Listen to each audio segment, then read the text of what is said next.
गुरु रूप साध संगत जी, वाहेगुरु जी का खालसा, वाहेगुरु जी की फतेह। साध संगत जी, आप सबका शुक्रगुजार हूँ। यूट्यूब पे हमारे सब्सक्राइबर्स 420 पहुँच गए हैं। इंस्टाग्राम पे आपने इस हफ्ते 20,000 से ज़्यादा व्यूज़ दिए हैं हमारी वीडियोस को, और फेसबुक के ऊपर भी बहुत ही ज़्यादा प्रोत्साहन। 2 ग्रुप्स वाले ऐसे हैं जिन्होंने रिक्वेस्ट करी है कि आप हमारे ग्रुप में भी वीडियो डालना शुरू करें। गुरबानी से रिलेटेड ग्रुप्स हैं, तो उनका भी धन्यवाद। वहाँ पे भी कोशिश करूँगा कि आगे से कुछ वीडियोस वहाँ भी शेयर की जाएं। इसी तरह से साथ संगत जी, प्यार बनाई रखना, हौसला अफजाई करते रहना। आप सबका बहुत बहुत शुक्रिया, और वाहिगुरु जी का भी बहुत बहुत धन्यवाद जो आप सबके साथ उन्होंने जोड़ा। साथ संगत जी, कुछ एक सवाल आए हैं पिछले वीडियोस के रिलेटेड, और उनको बिना एड्रेस किए आगे बढ़ना ठीक नहीं होगा। तो एक तो सवाल उन्होंने पूछा कि पिछली एक वीडियो में आपने कहा था कि भक्तों के वार्तालाप में त्रिलोचन जी ने अपने दोस्त नामदेव जी को ताना सा मारा है। तो क्या दोस्ती में ताना मारना ठीक है, ताना देना ठीक है? तो साथ संगत जी, डिपेंड करता है कि वो तंज या ताना या वो हल्की सी झिड़की प्रेम भरी किस तरह से दी जा रही है। दोस्ती सिर्फ इसलिए नहीं है कि कोई आपकी जी हजूरी करता रहे। अगर कोई सच मायने में आपका दोस्त है, तो उसकी ड्यूटी ये भी बनती है कि अगर उसको लग रहा है कि मेरा दोस्त किसी गलत जगह पे है, तो वो उसको प्यार से गाइड करे, झिड़की दे, ताना दे, कुछ इस तरीके से कि उसके पीछे मंशा, उसके पीछे एफर्ट ये हो कि मेरे दोस्त की भलाई हो जाए, उसका अच्छा हो जाए। और अगर वो दोस्त किसी मुसीबत में है, किसी परेशानी में है, तो सिर्फ बातचीत से नहीं, सिर्फ ताने से नहीं, कि सिर्फ झिड़की और सिर्फ सुझाव से नहीं, अगर वो किसी भी तरीके से उसकी मदद कर सकता है उस परेशानी में से निकलने के लिए, तो उसको मदद का भी प्रयास करना चाहिए। यही दोस्ती का असूल है। और दोस्ती ये भी ध्यान रख के करी जाए कि दोस्त किस तरह का तासीर रखता है, दोस्ती की नेचर कैसी है उस दोस्त की जिसके साथ आप दोस्ती कर रहे हैं। ऐसा तो नहीं कि वो आपको व्यसनों और गलत आचरण की तरफ खींच के ले जाएगा। यदि वो इस तरह से कर रहा है तो उससे दूरी उचित है। मगर यदि वो आपको सही मार्ग की तरफ लेकर के जा रहा है, कुमार्ग से दूर हटा रहा है, तो ऐसे दोस्त को कोशिश करना चाहिए कि उसको नजदीक रखें, उसको कभी भी अपने से दूर ना जाने दें, क्योंकि ये असल मायने में आपका हितैषी है, आपका मित्र है। तो उम्मीद है कि इससे आपको इस बारे में पता लग गया होगा। पॉइंट आउट किया है उन्होंने, बताया है कि पिछला एक वीडियो वो देख रहे थे जिसके अंदर चढ़दे और लैंदे पंजाब के बारे में कुछ बताया गया था। जब विभाजन हुआ था, जब लकीरें खींची गई थी, एक से 2 मुल्क बनाए गए थे और बंगाल और पंजाब का विभाजन हुआ था, तो वहाँ पे जो संदेश दिया गया है वीडियो के अंदर वो थोड़ा कंफ्यूजिंग है, और शायद बताने में कहीं कोई गलती भी हुई है। सबसे पहले तो साथ संगत जी, भूल चूक की माफ़ी। और मैं एक बारी दोबारा जो है जितना मुझे मालूमात है उसके हिसाब से क्लियर कर दूंगा। और आप सबसे रिक्वेस्ट है कि यदि कहीं कुछ गलत लग रहा हो तो प्लीज़ कमेंट करके ज़रूर उसको मेंशन करें, ताकि आगे के लिए वो करेक्शन की जा सके। तो जितना मैंने हिस्ट्री की किताबें अभी देखी, फरोली चेक करी उस मैसेज के बाद, तो उसके अंदर जो चड़दा बंगाल है वो आज के पाकिस्तान के हिस्से आया था, और बाद में उसका अलग एक देश बांग्लादेश के रूप में बन गया है। चड़दा मतलब ईस्ट। ईस्ट बंगाल जो है वो पाकिस्तान के हिस्से आया था, और आज वो बांग्लादेश के नाम से जाना जाता है। और जो लैंदा बंगाल था या वेस्टर्न बंगाल था जहाँ पे सनसेट होता है, वो हिंदुस्तान के हिस्से आया था। और पंजाब की बात करें तो जो चड़दा पंजाब है या वेस्टर्न पंजाब है वो आज के हिंदुस्तान के हिस्से आया था, और जो लैंदा पंजाब है या वेस्टर्न पंजाब है जहाँ पे सनसेट होता है वो पाकिस्तान के हिस्से आया था। और इससे संबंधित यदि कोई भी मिस्टेक, कंफ्यूजन या गलत बोल दिया हो किसी वीडियो में, तो उसके लिए आप सबसे गुस्ताखी की माफ़ी, भूल चूक की माफ़ी। और बहुत बहुत धन्यवाद उन श्रोता का जिन्होंने कमेंट करके, मैसेज करके ये सवाल पूछा, ये पॉइंट आउट करा और मुझे बताया, ताकि गलती का एहसास हुआ और आगे के लिए और ज़्यादा चौकन्ने होके और ध्यान से वीडियो बनाने की प्रेरणा मिली। आपका बहुत बहुत शुक्राना। एक और सवाल आया है कि आजकल जब हम देखते हैं अपने आसपास, तो जिस तरह से दुनिया में आचार व्यवहार चल रहा है, जिस तरह से सभी लोग कुमार्ग में पड़ गए हैं, गलत रास्तों में पड़ गए हैं, उसको देख करके बहुत ही बुरा लगता है, बहुत ही मन में व्यथा होती है। हम इसको यदि सुधारना चाहें तो कैसे सुधारें, क्या करें ऐसा कि ये सब ठीक हो जाए। एक और सवाल है कि यदि कोई हमारा जान पहचान का कोई मित्र या कोई दूर का रिश्तेदार गलत रास्तों में पड़ गया है या गलती करे, तो उसको हम कैसे ठीक करें, कैसे उसको संभालें। अब ये दोनों सवाल थोड़े से भिन्न हो जाते हैं, थोड़े से अलग हो जाते हैं। जो आपका जानकार है, आपका मित्र या आपका कोई दूर का रिश्तेदार है, यदि आपका उसके साथ संबंध है, उस रिश्तेदार, उस मित्र के साथ, कि वो आपकी बात को सुनेगा, क्योंकि ये परखना बहुत जरूरी है कि वो आपकी बात को सुनेगा भी या नहीं, क्योंकि आज जमाना चल रहा है इनटॉलरेंस का। ऐसा ना हो कि आप किसी से बात करें और वो आपको गलत समझे या आपकी बात को गलत तौर से ले ले और उसके लिए आपके साथ रिटेलिएशन हो या रिट्रीब्यूशन हो। ऐसे पचड़ों में पड़ने की कोई ज़रूरत नहीं है। जो आपसे बिल्कुल अभिन्न है, जो आपसे बिल्कुल अलग है, जो आपसे कोई वास्ता नहीं रखता और जो किसी तरह की इंटरफियरेंस लाइक नहीं करता, और यकीन मानिए आप जब उससे बातचीत करेंगे आपको एहसास हो जाएगा, आपको मालूम हो जाएगा कि वो इस चीज के लिए रिसेप्टिव भी है या नहीं। अगर वो इस तरह की कोई इंटरफेरेंस नहीं चाह रहा तो प्लीज आप भी हस्तक्षेप मत करें। हाँ, यदि वो रिसेप्टिव है, यदि वो सुनता है, तो फिर आप जरूर जिक्र करें और बहुत ही पॉजिटिव और कंस्ट्रक्टिव तरीके से उसको गाइड करें नाम जप की तरफ। एक चीज को पकड़ा दें, देखिए धीरे धीरे दूसरी चीज अपने आप छूट जाएगी। नाम जब यदि उसने शुरू कर दिया और थोड़ा बहुत चाहे उसने बेमन से भी शुरू किया, अगर उसके मन में बात बैठ गई और अगर वो शुरू हो गया, तो फिर आगे की खेल ऊपर वाला अपने आप बना देगा। और यदि वो नहीं हुआ तो फिर जितनी मर्जी कोशिश कर लो, जितना मर्जी प्रयास कर लो, सबका सब व्यर्थ। हाँ, आपने अपना काम कर दिया, एक बारी बोल दिया, आगे वो जाने और उसके कर्म। जरूरत से ज्यादा किसी की लाइफ में इंटरफियर करने का ना तो ये जमाना है, ना ये युग है और ना ये वक्त। बार बार आपको बोला गया कि अध्यात्म जो है वो अध्ययन है। किसका? बाहर का नहीं, अंतर का, अपने आत्म का, अपने आप का सुधार करना है। किसका? इस समाज को क्या कर लोगे आप, कितना सुधार लोगे आप? क्या आपके अंदर वो सामर्थ्य है? क्या आप उस लेवल तक पहुंच पाए हो कि पूरे के पूरे समाज को आप सुधार दें? हमसे अपना आप तो संभाला नहीं जाता और हम समाज के ठेकेदार बन जाते हैं। हम समाज की कुरीतियों को दूर करने के लिए दौड़ जाते हैं। अरे सबसे पहले खुद को देखो, खुद को संभालो। और यही जो मैं आज शब्द मेरे सामने आया था, जिसको मैं आज आप सबके साथ साझा करने वाला था, जैसा कि मुझसे पूछा गया था पिछले एक सवाल में कि ह्यूमन साइकोलॉजी से रिलेटेड कि इंसान का आचरण कैसा है और कैसा होना चाहिए, उससे रिलेटेड यदि कोई शब्द मिले, तो भगवद्वाणी में एक ऐसा शब्द मुझे मिला था। वो शब्द भी यही बात कह रहा है।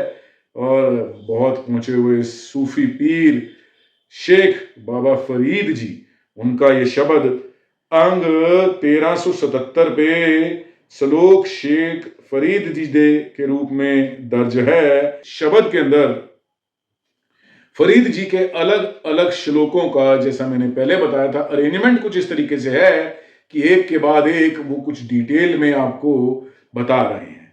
और एक बार फिर मैं आपको बता दूं, गुरु ग्रंथ साहब जो है, जो गुरुवाणी है, उसका हुक्म जो है वो कोई ऐसा नहीं है कि ये करो ये मत करो।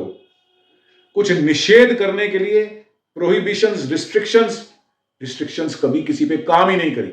आप छोटे से बच्चे को मना करके देख लो, ये शरारत मत कर, थोड़ी देर बाद आपसे आंख चुराकर, या फिर यदि वो थोड़ा सा ज्यादा उद्दंड हुआ तो वो आपकी आंखों के सामने ही वही शरारत कर रहा होगा। इसलिए रिस्ट्रिक्शंस, प्रोहिबिशंस कभी काम नहीं करती। गुरु ग्रंथ साहब में बड़ा क्लियर आपको कॉज एंड इफेक्ट, आपको एक्शन एंड रिएक्शन डिटेल में बता दिया जाता है। अगर आप कुछ करोगे तो उसका परिणाम क्या होगा यह बता दिया जाता है। करना या ना करना यह सूझबूझ आपके लिए। आप सोचो कि आप किस तरह से अपना जीवन कंडक्ट करना चाहते हो, यह बड़ा ओपन रख दिया जाता है। शेख फरीद जी, जैसा कि पहले भी एक बार कहा था, कि बहुत ही पहुंचे हुए सूफी संत, उस लेवल पे कि बिल्कुल रब रूप हो चुके हैं, खुदा के साथ उनकी सांझीवाल है। उनमें और खुदा में कोई लंबा चौड़ा भेद नहीं है, क्योंकि वो उस मुकाम पे पहुंच चुके हैं कि वो खुद ही को मिटा चुके हैं और खुदा रूप हो चुके हैं। और वो जो है, जैसा आपने पूछा ना कि यदि कोई और गलती करे या यदि समाज में कुछ गलत हो रहा है, तो शेख फरीद जी कहते हैं अपने श्लोक में, फरीदा जे तू अकल लतीफ, काले लिख ना लेख। हे फरीद, अगर तू अकल लतीफ है, अगर तूने पीएचडी कर रखी है इस अकल के अंदर, इतना सूझबूझ वाला है, इतना बड़ा ज्ञानी, इतना बड़ा स्कॉलर है कि तेरे को हर तरह का ज्ञान, हर तरह की नॉलेज, हर तरह की इंफॉर्मेशन तेरे पास है, अगर तू उस लेवल पे पहुंच चुका है तो काले लिख ना लेख। जो तुझे दिख रहा है, जो तुझे अपने सामने घटित होता दिख रहा है, उसकी बुराई मत कर, उसके बारे में काले लेख, नेगेटिविटी मत फैला, किसी को गलत मत बोल, किसी की निंदा मत कर, किसी की चुगली मत कर। देखिए क्या हो रहा है अपने खुद के अंदर ही, जरा सा भी ज्ञान आ जाता है, नॉलेज आ जाती है, तो जिसके पास वो नॉलेज या ज्ञान नहीं, 1 मिनट से पहले उसका तिरस्कार शुरू कर देता है इंसान।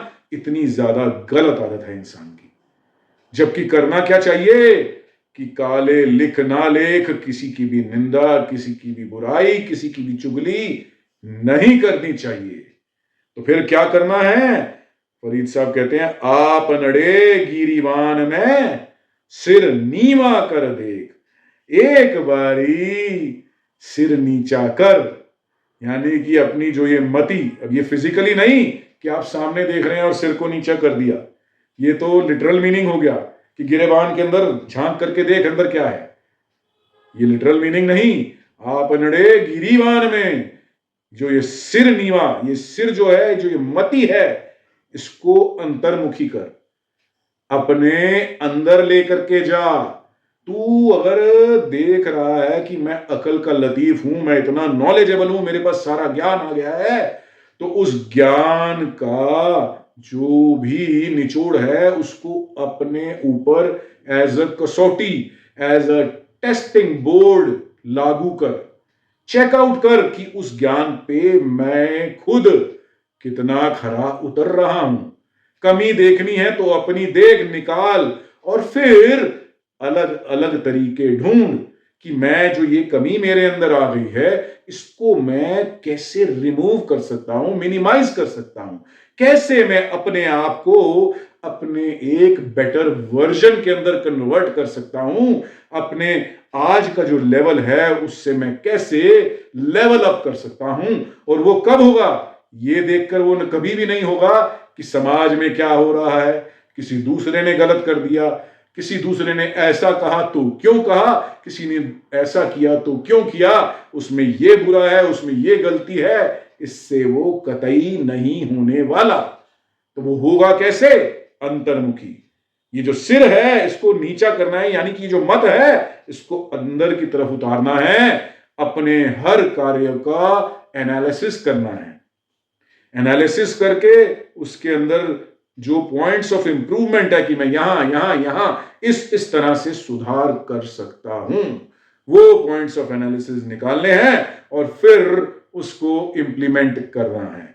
जो एमबीए के स्टूडेंट होंगे वो जानते हैं कि अगर कंट्रोल कहा जाए तो कंट्रोल की डेफिनेशन यही होती है, जब मैनेजमेंट की डेफिनेशन दी जाती है उसके अंदर planning, organizing, directing, staffing and control, ये 5 मेन एलिमेंट्स बताई जाती हैं। तो कंट्रोल जो है वो कंट्रोल को ऐसे ही डिफाइन किया जाता है कि समय समय पे एनालाइज किया जाए, उसके इम्प्रोवाइजेशन के स्टेप्स ढूंढे जाएं और करेक्टिव एक्शन लिया जाए।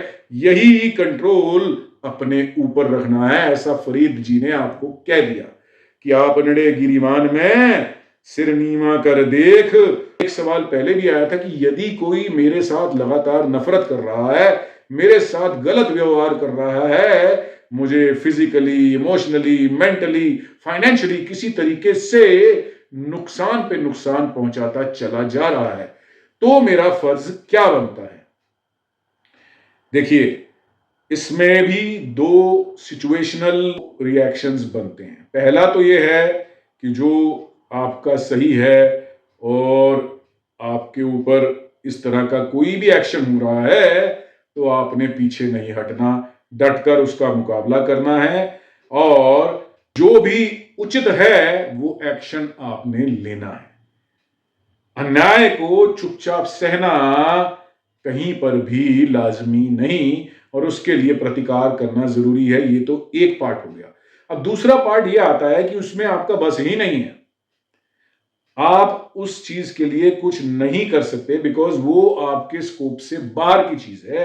कुछ अगर आपके साथ ऐसा हो गया जो आपको लगता है कि कहीं भी किसी भी तरीके से उसको, it is out of your control, it is out of range, तो उसके लिए परेशान होना, डिप्रेस होना, अपने आप को एकदम अपनी ऐसी कंडीशन में ले जाना कि आपकी हेल्थ उससे इंपैक्टेड हो जाए, आप बीमार होने लग जाएं, उससे बेटर फरीद साहब कहते हैं, फरीदा जो तय मारन मुक्कियां तिना न मारे कुम। अगर कोई ऐसा तुम्हें मिल जाता है इंसान, चाहे वो तुम्हारा नोन हो, सो कॉल्ड फ्रेंड या सो कॉल्ड रिश्तेदार या अननोन, कोई थर्ड पार्टी हो जिसका तुम्हारे से कोई लेना देना या वास्ता नहीं है, कोई भी यदि ऐसा है जो तुम्हें समय समय पर परेशान कर रहा है, दुख पहुंचा रहा है किसी भी तरीके से, चाहे वो फाइनेंशियल है, चाहे वो फिजिकल है, इस तरह का, या वो मेंटल है, इसी किसी भी तरह की चोट तुम्हें पहुंचाई जा रही है, तुम्हारे को हर्ट किया जा रहा है और वो ऐसी चीज है जिसका आप रिस्पॉन्स देने में फिलहाल सक्षम नहीं हो, आप बहुत ज्यादा परेशान हो उस चीज को लेकर के और आपको लग रहा है कि अब कोई रास्ता नहीं है, मैं इसको कैसे फाइट आउट करूं, तो तिना न मारे कुम, उनको पलट के मारने का कोई फायदा नहीं। अगर आप किसी ऐसे साकत के साथ लोहा भी ले रहे हो जहां वो आपके out of control, out of सामर्थ्य चला गया, आउट ऑफ योर कैपेबिलिटी चला गया, तो then it is only going to hurt you. उसको कोई असर नहीं होगा, नुकसान तुम्हारा अपना ही होगा। इसलिए तिना न मारे घुम, ये गलती मत करो कि इमीडिएटली पलट करके रिएक्ट करो और उसको पलट के नुकसान पहुंचाने की चेष्टा करो या उसका बुरा भला करो। बिल्कुल अपने आप को रिस्ट्रिक्ट कर लो, रिफ्रेन करो। और फिर क्या करें? फिर ऐसे में आप नड़े घर जाइए पैर तिना के चुम, और उनके फिर आगे हाथ जोड़ करके पैर चूम करके चुपचाप शांति से अपने घर जाओ। अब यहां पे फिर वही लिटरल और दोनों के दोनों मीनिंग्स आ गए, एक लिटरल और एक स्पिरिचुअल मीनिंग, एक गहराई वाला और एक ऊपर मीनिंग। जैसे फरीद साहब कह रहे हैं, जिना ते मारन मुक्कियां तिना न मारे घुम, एक तो लिटरल आ गया कि बाहर अगर कोई ऐसा है जिससे तेरा चारा ही नहीं, जिस तो तेरी कैपेबिलिटी से बहुत ऊपर है, तो उससे अननेसेसरी फाइट लेने से अच्छा अगर वो एक स्ट्रे इंसिडेंट है, बार बार की बात नहीं है, तो चुपचाप उस सिचुएशन को अवॉइड करके हाथ जोड़ के नमस्ते करके अपना रास्ता अपना लो, निकल जाओ वहां से, परेशान मत हो।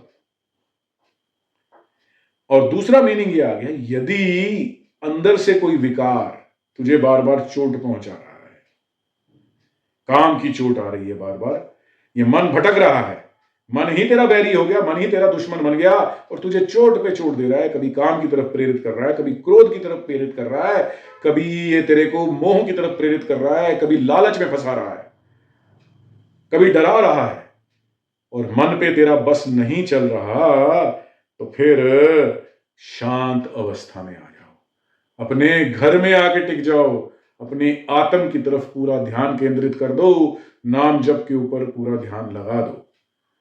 इस मन से जबरदस्ती लड़ाई करना, इस मन के साथ जबरदस्ती ऐसे एक वॉर के अंदर फंस जाना जिसमें ज्यादा चांसेस हैं कि हार तेरी हो, मन जीत जाए और उसके बाद तू और परेशान हो जाए और ज्यादा डिप्रेस्ड और डिस्ट्रेस्ड हो जाए, उसका कोई फायदा नहीं। इसलिए ऐसे में मन के आगे हाथ जोड़ो कि और प्यार से मन को समझाओ, जगह जगह पे गुरबाणी में, हे मन प्यारिया, हे मन मेरे मित्रा, हे मेरे प्यारे मन, मान जा, निघरिया घर आओ। क्यों भटक रहा है, क्यों ढूंढता फिर रहा है इधर उधर, क्यों दूसरे का दोष देखता फिर रहा है, क्यों किसी पराये को देखता फिर रहा है और उसके अंदर वासना और काम ढूंढता फिर रहा है। घर आ जा, तेरे को भटकने की कोई जरूरत नहीं, सब कुछ घर में, बाहर नहीं, बाहर कुछ भी नहीं। जो ये लिमिटेड श्वास मिले हैं तुझे, जो ये देही मिली है, इसका समय जो है कब समाप्त हो जाए नहीं पता। घर आ जा और उस परम पिता परमेश्वर को, उसका नाम जप कर ले, गुरबाणी का पाठ कर ले, नितनेम कर ले और अपने आप को संभाल ले। अपने मन को प्यार से इस तरीके से काबू में किया जाए। फरीद जी आगे अगले श्लोक में कहते हैं, फरीदा जा तो खट्टन वेल ता तू रखता दुनी स्यों। हे फरीद, जो तेरा समय कमाई करने का था वो समय तो तूने दुनिया में देखने के लिए निकाल दिया। तू रखता दुनी स्यों, आंखों से तू दुनिया को देखता फिर रहा है, कानों से तू दुनिया की बातें सुनता फिर रहा है, जीवा से तू जो बातें कर रहा है वो दुनिया की तरफ मुखी है, रसास्वादन जो तू कर रहा है वो दुनिया का कर रहा है। हर तरह से तू दुनिया में ही रता हुआ है, दुनिया में ही लिप्त है। इसने ये कर दिया, उसने वो कर दिया, वो देखने से फुर्सत कहां है तेरे को। पर समय क्या था, ये लिमिटेड टाइम जो मिला था किस लिए मिला था? खट्टन वेल, खटने का समय था, कमाई करने का समय था। क्या कमाई? हर के नाम की कमाई, वाहेगुरु वाहेगुरु वाहेगुरु नाम जप करने की कमाई। ये कमाई करके अपना अकाउंट इकट्ठा करना था ताकि लाहा लेने के टाइम पे तू उसको दे सके, ये है मेरी कमाई। और तो कुछ साथ जाना नहीं, ये दुनिया की निंदा चुगली है थोड़ा ना साथ जाएगी, ये तो उल्टा तुझे गिराएगी, नाम से दूर भगाएगी। इसलिए ये समझना बहुत जरूरी है कि कहां फंस गए हम। मरग सवाई नीह जा परया का लद्या। इधर तू पैदा हुआ, उधर नींव रखी गई तेरी मौत की। पैदा होते ही मौत निश्चित हो जाती है। गर्भ में पहले नहीं आता तू, गर्भ में जैसे ही जीव उत्पन्न होता है उसकी मौत निश्चित हो जाती है। गर्भास तब जब मौत निश्चित, तो मौत तो पहले लिखी गई और इसकी नींव डल चुकी है और धीरे धीरे करके उसारी हो रही है। वो नींव के बाद भरता चला जा रहा है, धीरे धीरे ईंट के ऊपर ईंट, ईंट के ऊपर ईंट, एक एक करके हर पल, हर घड़ी, हर महीना, हर साल तो अपनी मौत की तरफ बढ़ रहा है। और कब मौत आ जाए कुछ पता नहीं, कब सांस पूरे हो जाए, आखिरी श्वास हो, कुछ पता नहीं। तो भाई जितने भी हैं उनको वेस्ट क्यों कर रहा है? हर सांस, हर गिरास करना क्या है? वाहेगुरु वाहेगुरु वाहेगुरु। एक सेकंड भी इधर उधर ना हो, वाहेगुरु वाहेगुरु चलता रहे। और कोई चारा नहीं, और कोई तरीका नहीं, और कोई शॉर्टकट नहीं है। यही एक तरीका है जिसको तूने अपनाना है और यही एक तरीका है जिससे तेरा जो खटना है, जो तूने इकट्ठा करके लेके जाना है वो तेरे पास आएगा। और नहीं तो खाली हाथ आया है, खाली हाथ तू चला जाएगा। जैसा आया वैसे गया, ना कुछ खटिया ना कुछ साथ ले गया। बड़ा क्लियर कर दिया फरीद साहब ने। इसलिए जितना हो सके सीख लो इस चीज से। अपने गिरेबान में सिर नीवा करके देखते रहो, अपने अंदर लगातार अपनी मति को लेकर के जाओ, अपने एक्शंस को, अपने दिन भर के कर्मों को अपनी हर चीज को चेकआउट करते रहो समय समय पे कि क्या जिस रास्ते पे चल रहा हूं ठीक है, क्या जो कर रहा हूं ठीक है, क्या जो बोल रहा हूं ठीक है, क्या जो देख रहा हूं ठीक है, हर इंद्री का एक्शन सही जगह पे है या नहीं। और यदि वो भटक रहा है तो फिर उसकी क्या क्या ऑप्शंस अवेलेबल हैं वापस सही रास्ते पे लाने की, और उन ऑप्शंस में से जो बेस्ट सूटेड ऑप्शन है उसको इंप्लीमेंट करो और अपने जीवन को सुधारो और अध्यात्म के मार्ग में आगे बढ़ो। यही इस शब्द के द्वारा सीख है। साथ संगत जी, बहुत बहुत शुक्राना प्यार बनाए रखने के लिए। आप सबसे बेनती है इसी तरीके से प्यार बनाए रखें और समय समय पर कमेंट्स करके, जिनके पास नंबर है डीएम करके सवाल पूछते रहें, ताकि इन सवालों का जवाब खोजते खोजते दास को भी थोड़ा सा चानन, थोड़ी सी सोझी आ सके। बहुत बहुत शुक्राना आप सबका। वाहिगुरु जी का खालसा, वाहिगुरु जी की फतेह।